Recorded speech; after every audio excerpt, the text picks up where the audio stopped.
In digital Marathi, जनतेच्या हक्काचं व्यासपीठ। उल्हासनगर कॅम्प नंबर 3 येथील चंदीबाई महाविद्यालयासमोर असलेल्या चहा दुकानासमोर 2 सराईत गुन्हेगारांनी भर दिवसा चहा विक्रेत्यावर चाकूने हल्ला करण्याचा प्रयत्न केल्याची घटना समोर आली आहे।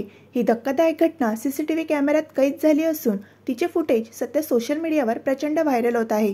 मोरे चहा या दुकानाजवळील राम नाश्ता हाऊस या ठिकाणी सराईत गुन्हेगार मॉन्टी करोतिया आणि बावजी करोतिया हे नाश्ता करण्यासाठी आले होते। दुकानात काम करणाऱ्या सुरजित यादव यांच्याकडून कांदा देण्यात उशीर झाल्याच्या कारणावरून या दोघांनी त्यांच्यावर अचानक मारहाण करण्यास सुरुवात केली।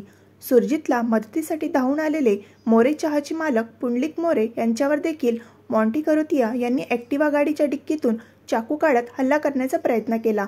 मात्र शेजारील दुकानदार तात्काळ मदतीला धावून आल्याने पुंडलिक मोरे यांचा जीव थोडक्यात वाचला। घटनेनंतर मध्यवर्ती पोलीस ठाण्याचे पथक तात्काळ घटनास्थळी पोहोचले असून अधिक तपास सुरू आहे। विशेष म्हणजे बावजी करोतिया नुकताच एका खुनाच्या गुन्ह्यातून जामिनावर सुटून बाहेर आला आहे, त्यामुळे परिसरात त्याची दहशत पसरली आहे। परिणामी स्थानिक व्यापाऱ्यांमध्ये भीतीचे वातावरण असून काही जण गुन्हा दाखल करण्यासही घाबरत आहेत, अशी माहिती पुढे आली आहे। या घटनेने पुन्हा एकदा उल्हासनगरातील कायदा आणि सुव्यवस्थेवर प्रश्नचिन्ह उपस्थित झाले आहे।